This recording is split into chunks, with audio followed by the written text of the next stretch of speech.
2 साल बर्बाद किए हुए थे, जो दोस्त था वो पढ़ाई में हमसे खराब। तो ये क्या लाइफ बदलेगा, लेकिन उसने कहा भाई एक सर आ रहे लाइफ बदलने के। तो मैंने कहा बाबा जी आ रहे।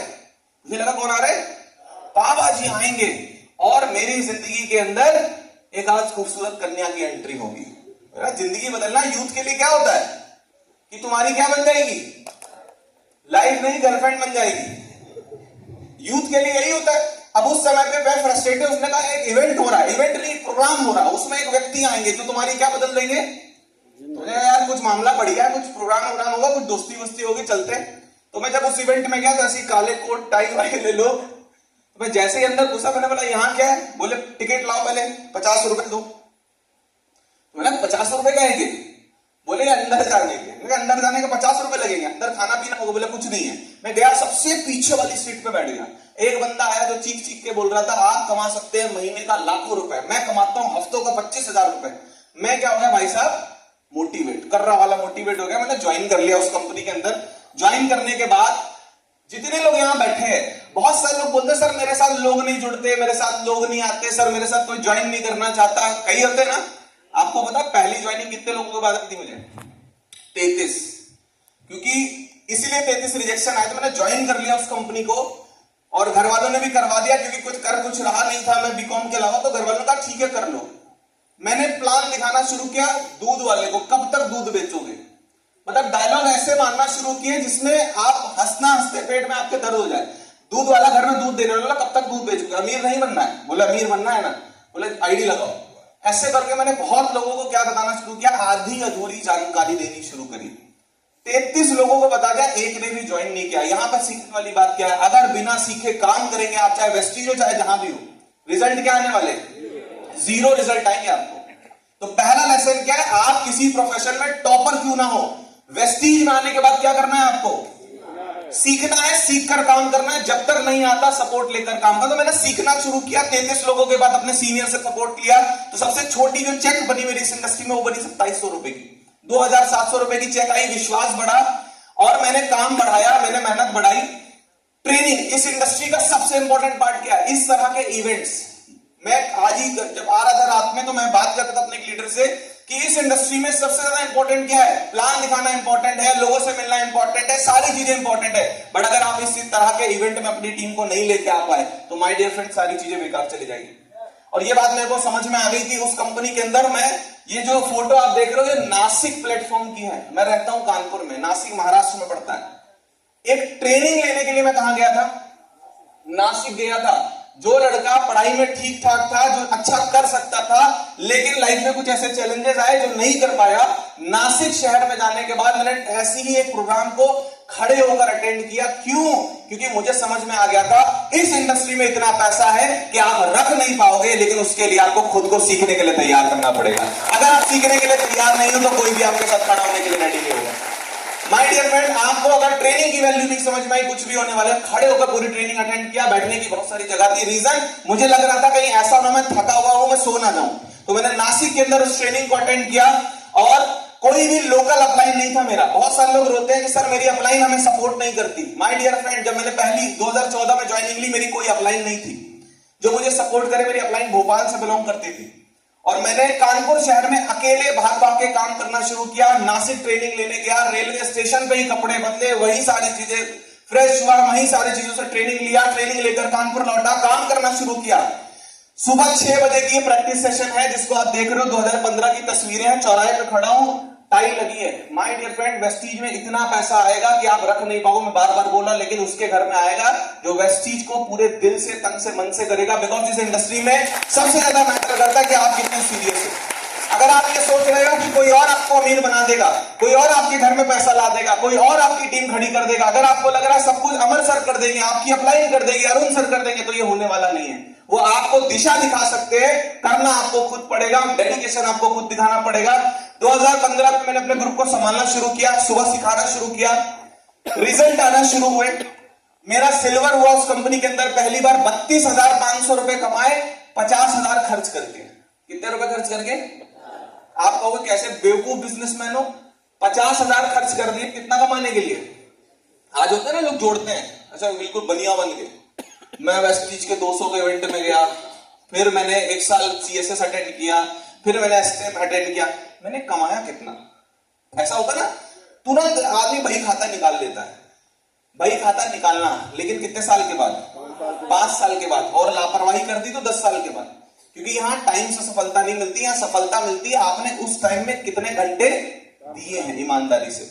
मैंने काम करना शुरू किया तो लोगों ने, जब ये ट्रॉफी मिला, लोगों ने मजाक उड़ाया। मेरे दोस्त ने कहा, ये जो ट्रॉफी तुम लेके दिखा रहे हो ना, 200 रुपए की मिलती है। बहुत सारे लोग यहाँ ट्रॉफी मिले उसकी सम्मान नहीं करते हैं। 200 रुपए की मिलती है माय डियर फ्रेंड, 200 रुपए की मिलती जो है ना, वो जो पैसे से आप खरीद रहे हो, यहाँ पर जो स्टेज पे मिलती है ना, वो 200 रुपए की नहीं आती, वो कमाई जाती है, तब आप स्टेज पे अचीव कर पाते हो। ये ट्रॉफी मैंने कमाई थी इस काम को करके। ग्रुप की बात करूं, 400-500 लोगों की मीटिंग अकेले कानपुर में करना शुरू किया, लोग जुड़ना शुरू हुए। ऐसा वेलकम जो आज आपने देखा, ये इस तरह का वेलकम 2016 में लेना शुरू किया। 2-2 हजार लोगों के इवेंट को एड्रेस करना शुरू किया। सब कुछ बहुत अच्छा चल रहा था, अकाउंट में चेक आ रहा था। ये जो लीडर्स आप देख रहे हो ना, मेरी टीम में इतने लीडर खड़े कर लिए थे मैंने, उस कंपनी की बात कर रहा हूं। अभी चैलेंज शुरू नहीं हुआ है। जो लोग कहते हैं ना बहुत चैलेंज है, अभी मैं बताता हूँ चैलेंज क्या होता है। सो इस तरह का वेलकम आप माइंड में, मैं आपको बताऊं, वेलकम देखकर लोग ज्वाइन कर जाते थे। मीटिंग छोड़ दो आप, वेलकम एंट्री होती थी ना, उसी से लोग जुड़ जाते थे। इतनी खतरनाक एंट्री होती थी, सामने वाले को लगता था पता नहीं क्या है, कौन सा इवेंट चल रहा है। बट चलती गई कहानी आगे, चेक अच्छा हुआ।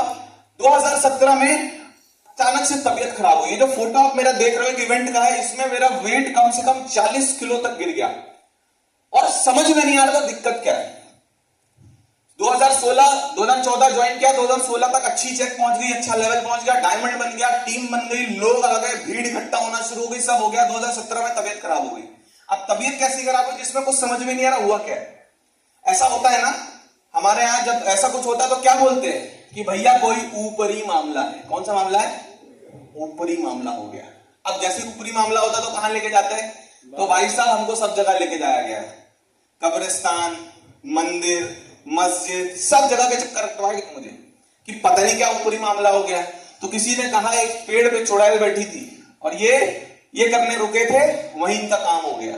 किसी ने कहा कि कोई दुश्मन है जो इनके ऊपर अटैक कर रहा है। अब ऐसा सुनते सुनते मेरा दिमाग क्या होने लग गया? कंफ्यूज होने लग गया। तो मैं डिप्रेशन में जाना शुरू कर दिया। डिप्रेशन समझते हो? जब कुछ अच्छा नहीं लगता है ना। मेरा जीवन कोरा कागज है, कोरा ही रहेगा, ये वाले गाने अच्छे लगने लगते हैं। जब आपको ये वाले गाने बहुत ज्यादा अच्छे लगने लग जाए तो समस्या होती है किसकी? डिप्रेशन की। तो मुझे डिप्रेशन होने लग गया। मैं घर में पूरा दिन रहने लगा। टीम काम कर रही थी, टीम मुझे मोटिवेट करने लगी, जिन्हें मैं मोटिवेट करता था, सर कब तक ऐसे जियोगे, उठो चलो करना है। एंड मैं डिप्रेशन में जैसे जैसे काम करना शुरू किया, मैं पहला ऐसा मोटिवेशनल स्पीकर था जो इवेंट के बाहर डिप्रेशन की गोली खाता था। कौन सी गोली? नाम भी याद है मुझे आज तक। डिप्रेशन की गोली खाता था, फिर इवेंट में ले जाता था और क्या देता था लोगों को? मोटिवेशन, कि भाई तुमसे भी हो सकता है। ये कौन बोल रहा है? जो खुद क्या है जीवन में डिमोटिवेटेड। अलग ही कहानी। 2017 में बीमार हुआ एंड बाद में क्या, आज हमारे सप्लीमेंट के बिजनेस में क्यों सपोर्ट कर रहा हूं मैं आपको बताता हूं। आपको पता है मेरे जीवन के 1.5 साल बर्बाद हुआ, लाखों रुपए बर्बाद हुए, मेरे घर वालों का विश्वास टूटा, मेरा विश्वास टूटा, बहुत सारा समय खराब हुआ, बहुत सारी चीजें मेंटली परेशान हुई। पता है दिक्कत क्या थी? विटामिन D3 की कमी। तो एक बार हमारे विटामिन डी स्प्रे के लिए तालियां बजाओ जो लोग आज नहीं लेते ना। डॉक्टर ने कह दिया कैंसर हो गया, कैंसर हो गया, वजन घट रहा, कैंसर हो गया। एक डॉक्टर ने टीबी की दवा भी चला दी थी। 12 लाख खा रहा था मैं 3-4 दिन के। फिर टीबी स्पेशलिस्ट के पास गया, उसने कहा नहीं तुमको टीबी नहीं है। कैंसर वाले के पास गया, उसने कहा नहीं तुमको कैंसर भी नहीं है। तो मैंने उनसे पूछा मुझे है क्या? बोले पता नहीं। एक बहुत काबिल डॉक्टर थे जिन्होंने आखिरी मोमेंट में कहा सोच ज्यादा रहा और एक टेस्ट करा लो विटामिन D3 का। और जब एक टेस्ट हुआ तो उसमें लिख के आया वो 2 पे था, 2 पे, कम से कम 30 पे होना चाहिए, वो 2 पे था।